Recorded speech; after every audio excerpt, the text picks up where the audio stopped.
Nah, kalau ditanya, apakah orang-orang mati kena longsor, kena bencana dikategorikan mati syahid? Atau piye? Iya, Ustaz, itu. Nah, Mungkin muncul pertanyaan gitu kan? Iya, Ustaz. Gimana, Ustaz ya? Kan di situ campur, Ustaz, ada yang apa? Ada yang sholat, ada yang enggak. Ada yang taat, ada yang enggak. Kita nggak bahasnya taat atau enggak, itu nanti belakangan. Yang kita bahas matinya dia, zat matinya karena bencana itu mati syahid atau bukan mati syahid, kan begitu. Iya, Ustaz. Kita harus larikan ke kaidah asal. Penentuan orang itu mati syahid ataukah bukan, itu bukan hak kita. Haknya siapa? Allah. Hanya Allah. Kalau hak kita enak banget.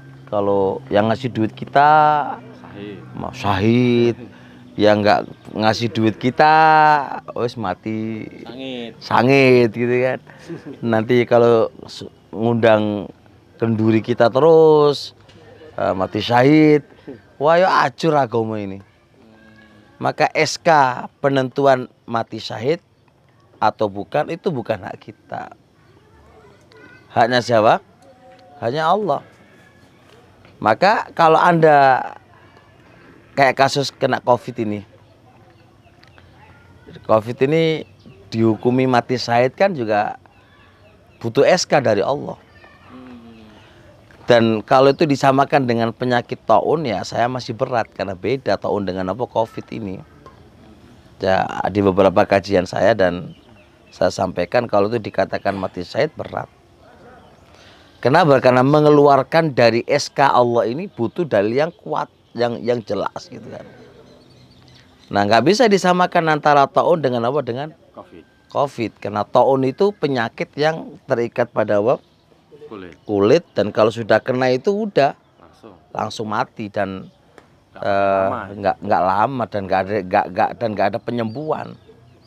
Ini kan COVID ini kan banyak penyakit dengan COVID itu sembuh, bisa dilawan dengan imun, bisa ada obat apa ya, nggak bisa disamakan dengan taun. Taun itu jangan lihat menyebarnya saja. Memang untuk melihat taun itu jangan lihat penyebar. Kalau penyebaran, iya COVID penyebaran gitu kan. Walaupun taun itu lebih ganas daripada taun. Tapi taun itu wabah. Kalau dikatakan wabah iya, karena dia menyebar gitu kan. Tapi kalau taun, sisi taunnya dari sisi zat penyakitnya berat. Kalau saya sih, kalau pribadi saya berat. Dan saya nggak mengingkari orang yang berpendapat gitu ya. Satu itu dalilnya mana. Walaupun kita beda pendapat, tetap kita bersaudara dong. Masalah gini kita harus tengkar-tengkaran. Masalah COVID kekeran kan. Yang menang COVID ya gitu.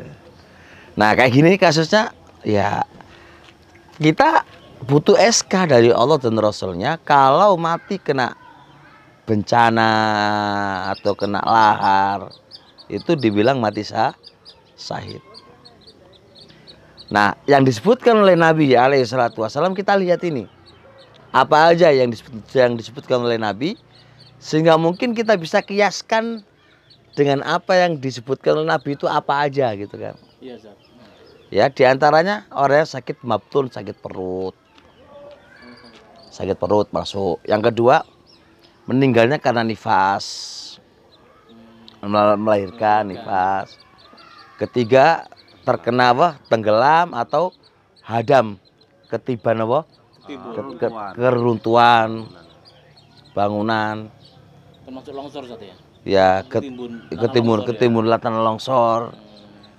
Nah, ini kita harus pakai ini dulu lah. Kira-kira orang kena lahar itu bisa nggak disamakan dengan apa? Longsor. Banyu. Oh, banjir. Kebanjiran. Tenggelam karena itu. Nah, itu butuh pendetilan lagi. Jadi kita harus pegang dulu asalnya dulu yang dikabarkan oleh Nabi alaihissalam lah untuk tahqiq manatnya, apakah ini masuk ke sini, apa masuk ke sini. Ya ini kan dibutuhkan dalil kan gitu loh. Nah kira-kira orang yang tertimbun tanah ini masuk nggak dengan orang yang tertimbun dengan apa? Dengan hadam apa? Keruntuhan.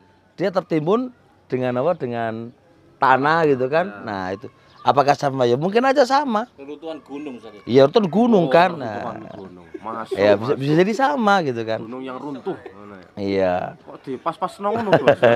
Oh, pintere Gus Ipul kan ngono ya kan. Langsung nyandak ngono. Pasir Lah iya, batu, kan. terluntuhan gitu kan. Males. Nah dicampur kan karena nambah semen tok iku. Iya. Jadi bangunan. Ya.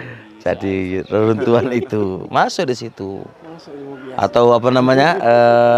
Ya bisa disamakan dengan apa? Lahar itu dengan banjir kan dia tenggelam dengan apa? Dengan air dia tenggelam dengan itu ya karus itu bisa. Bedanya kan panas. Tanah itu kan lahar kan panas ini air gitu. Itu bisa cuma titik poin yang harus dipahami ikhwan adalah yang namanya mati syahid itu adalah sekedar tanda orang ini matinya bagus. Ya kan? Nah, semua itu ya dikembalikan ke Allah yang Maha Tahu kan gitu. Jadi nggak bisa kita kategorikan orang yang nggak pernah sholat umat ini tenggelam berarti apa? Usaha itu ora iso no. Ya memang kita secara kesimpulan untuk orang beriman kepada Allah, untuk yang taat kepada Allah dengan mati-mati yang demikian ini mek tanda. Ya jenenge tanda apik kan mek tanda belum mesti hakikatnya iso apik. Para ulama menegaskan itu mek alama mek tanda tok. Dasar contoh orang mendung tanda hujan. Apa mesti hujan? Enggak mesti hujan. Wong kerja semangat itu yo tanda sugih kan. Yo kayak Gus Ipul sugih tenan yo kan. Semangat gitu kan. Yo sugih tenan. Ana sing wong sing sampai welek. Ya ora sugih-sugih kan gitu kan. Wong nikah ikut tanda akan dua anak. Apa mesti dua anak? Biasa. Ora mesti dua anak. Ya, mek tanda. Jadi orang memahami iku mek tanda. Ojo kok dipahami, waduh aku tenggelam ae aku mati tenggelam ae mati syahid kok tenggelam wae enak tenan. Enggak bisa semisal itu. Jadi harus dirinci dan diperhatikan. Jadi mek tanda tok bukan berarti hal itu sebuah keharusan dia itu adalah mati syahid. Tapi kalau mengucapkan misalkan syahid insya Allah gitu. Wah, itu berat. Berat Ustaz ya. Penentuan syahid insya Allah walaupun dikat dengan insya Allah loh ya. Karena di min usul ahli sunnah adalah tidak boleh mentakyin si fulan itu syahid, nggak boleh. Itu min usul ahli sunnah, nggak boleh mentakyin fulan masuk surga, fulan itu mati syahid. Secara ta'in loh, tapi kalau kita sampaikan secara umum kan, ya bisalah secara umum itu hukum umum dengan hukum ta'in kan beda. Itu lebih bagusnya begitu.